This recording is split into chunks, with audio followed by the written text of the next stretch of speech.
దరిద్రమైన అబద్ధాలు చెప్పి తనను తాను అభిమన్యుడు అర్జునుడుగా అభివర్ణించుకుంటున్నాడు.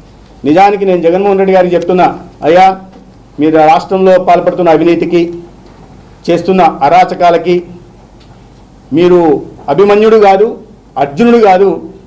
మీ భాష ప్రకారం చెప్పాలంటే ప్రజా కంటకుడుగా మారిన వారిని సాతాను అంటారు. మీకు సరైన అర్థమయ్యే భాష అది. మీరు అభిమన్యుడు కాదు, అర్జునుడు కాదు, సాతాను. ఒకసారి మీరు తెరిచి చూస్తే సాతాను చేసే తప్పులేంటో, ఏ అధ్యాయంలో ఏముంటాయో మీకు అర్థమవుతాయి. ఒకసారి మీరు చేసిన తప్పులను బేరీ చేసుకొని మీరు సాతాను కాదో ఒకసారి ప్రజలకు తెలియజేస్తే ప్రజలు నిర్ణయించుకున్నారు మీరు సాతాను అని. కానీ మీరు కూడా దీంట్లోకి వచ్చేస్తే ఒక క్లారిటీ వస్తుంది. ఎన్నికల తర్వాత సాతాను జీసస్ ఏ రకంగా శిక్షించారో ఆ రకంగా మీరు కూడా ఖచ్చితంగా ప్రజలు మిమ్మల్ని శిక్షిస్తారు. జీసస్గా ఉంటున్న ప్రజలు మిమ్మల్ని శిక్షించే రోజు 2 నెలల్లో ఉంది. సాతాను నుంచి ఆంధ్రప్రదేశ్ రాష్ట్రానికి విరగడ కూడా జరుగుతుంది. ఇప్పుడు నారా భువనేశ్వరి గారు వేరే, ఎందుకంటే నారా భువనేశ్వరి గారు రాజకీయాల్లో లేరు. సో ఆవిడని మాట్లాడడం తప్పు. అదే సమయంలో ఇదే పార్టీల నాయకులు రాజకీయాల్లోని విజయమ్మ గారిని కూడా లాగుతున్నారు. అది తప్పే. వివేకానంద రెడ్డి గారి కుమార్తెని సతీమణిని కూడా లాగుతున్నారు. అది తప్పే. కానీ రాజకీయాల్లో ఉండి అవాకులు చవాకులు పేరే వాళ్ళ గురించి మాట్లాడుకుంటే అది వాళ్ళకు సంబంధించిన విషయం.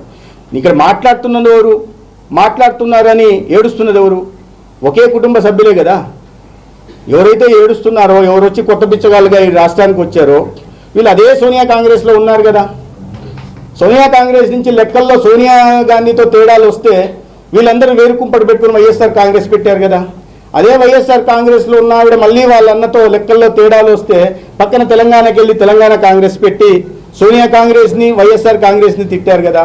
అక్కడ కూడా పాపం చెల్లుబాటు కాకపోయేసరికి మళ్ళీ ఆంధ్రప్రదేశ్కి వచ్చి అదే సోనియా గాంధీని తిట్టిన కాంగ్రెస్లో చేరి మళ్ళా ఎవరితో చేతులు కలిపి బాణాలు శూలాలు తూటాలు అని మాట్లాడారో మళ్ళా ఆ కాంగ్రెస్ వైఎస్ఆర్ కాంగ్రెస్ పార్టీని ఇవాళ చెడామెడదిస్తున్నారు కదా. మీ ఆస్తి తగాదాలు ఉంటే వాటికి మా ప్రజలకి ఏం సంబంధం? మీ ఇంట్లో పెంటను తీసుకొచ్చి బజార్లు వేసి మమ్మల్ని అందరినీ ఆ దుర్గంధాన్ని భరించమంటేలాగా. మీ ఇద్దరికి ఆస్తి తగాదాలు ఉన్నాయి. మీ ఆస్తి తగాదాలు సెటిల్ అయిపోతే చాలు. పోనీ ఆస్తి తగాదాలు ఏంటి? వారి తండ్రి గారు ముఖ్యమంత్రిగా ఉన్నప్పుడు ప్రజల నుంచి దోచుకున్న డబ్బు కదా, దాంట్లో తగాదాలు మీకు. ఆ తగాదాలు ఇంట్లో కూర్చొని చేర్చుకోండి. వాటిని రోడ్డు మీదకి తెచ్చి ప్రజలందరినీ దాంట్లో ఏదో చేసి చెప్పడం, తెలిసి అవగాహన లేకుండా మాట్లాడడం, వాళ్ళు అదే కుటుంబం నుంచి వచ్చాం కాబట్టి ఆ కుటుంబంలో అలవాటు కాబట్టి ఏదంటే మాట్లాడడం, కించపరిచేలాగా మాట్లాడడం. మీరు మాట్లాడేదాన్ని బట్టి అవతల మాట్లాడతారు. మా దగ్గర నుంచి అటువంటి మాటలు మా దగ్గర రావే. సంస్కారం మాకుందే. మేము సంస్కారం లేకుండా మాట్లాడుతున్న వ్యక్తుల్ని మాట్లాడుతున్నాం. అటువంటి వ్యక్తుల్ని ప్రేరేపిస్తున్న శక్తుల్ని గురించి కూడా మాట్లాడుతున్నాం. సో ఇది పద్ధతి కాదు. రాజకీయాలు అంటే వీళ్ళ కారణంగా రాజకీయ నాయకులు అంటే ఈ నవతరానికి యువతరానికి ఒక ఏహభావం కలిగే పరిస్థితి ఉంది. ఇటువంటి ఒక 5-6 మంది వ్యక్తుల వల్ల ఈ ఆలోచన ఉందండి. ఈసారి లోక్సభ ఎన్నికల్లో పోటీ చేయాలని ఆలోచన ఉంది. పార్టీ కూడా పోటీ చేసే దిశగా ఆలోచించమని, దాని దిశగా నేను సంఘటనాపరంగా చేయాల్సిన పనులు చేస్తూ ఉన్నాను. అయితే పార్టీ మా దాంట్లో ఏంటంటే పార్టీ నిర్ణయిస్తుంది. ఎవరికైనా పార్టీ ఎక్కడ పోటీ చేయాలని చివరిదాకా సిట్టింగ్ ఎంపీలకే అవకాశం ఇంకా తెలియదు చివరిదాకా.